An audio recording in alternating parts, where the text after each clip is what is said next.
Republican senators introduced legislation to take down Mexican cartels that are flooding the country with fentanyl. Here's One America's Zach Peterson. The Chinese government is not really doing a damn thing to stop this. We're going to up the ante. According to Senator Lindsey Graham, the government's policies when it comes to fentanyl poisoning aren't working, and the ability to deter its flow into the U.S. doesn't exist. He and Senator Mike Lee want to change the game. On Wednesday, they introduced the Ending Notorious, Aggressive, and Remorseless Criminal Organization and Syndicates, or N.A.R.C.O.S Act, which will designate drug cartels as foreign terrorists.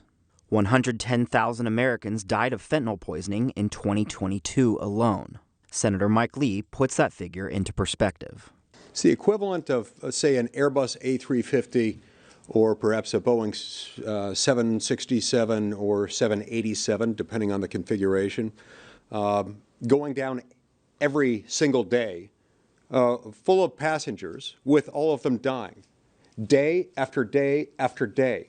If a foreign sovereign had done this, had been responsible for this, this would be an act of war, and not just an act of war, it would almost certainly be a war crime. The Republicans' legislation will specifically designate 9 Mexican drug cartels as foreign terrorist organizations, including the Sinaloa Cartel, the JNGC, Los Zetas, and the Juarez Cartel, among others.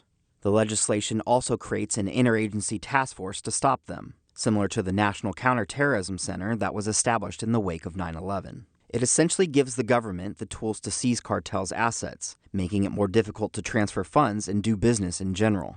And anyone supplying material support to these cartels are subject to U.S. jurisdiction, giving the government the ability to intercept fentanyl ingredients en route to Mexico from China and hold them accountable for their involvement. So let's say that we have intelligence that a ship coming out of China has these precursors or actual product to help the cartels.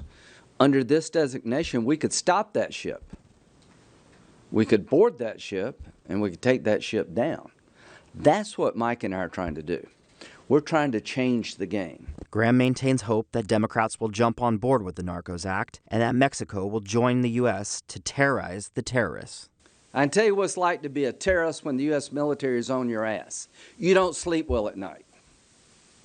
You know, the terrorists live in caves. They're committed to their cause. The narco-terrorist lives in mansions, out in the open, buying fancy cars. We know where you live, and we know how you make your money. So my goal is to make sure you don't sleep well at night. Zach Peterson, One America News.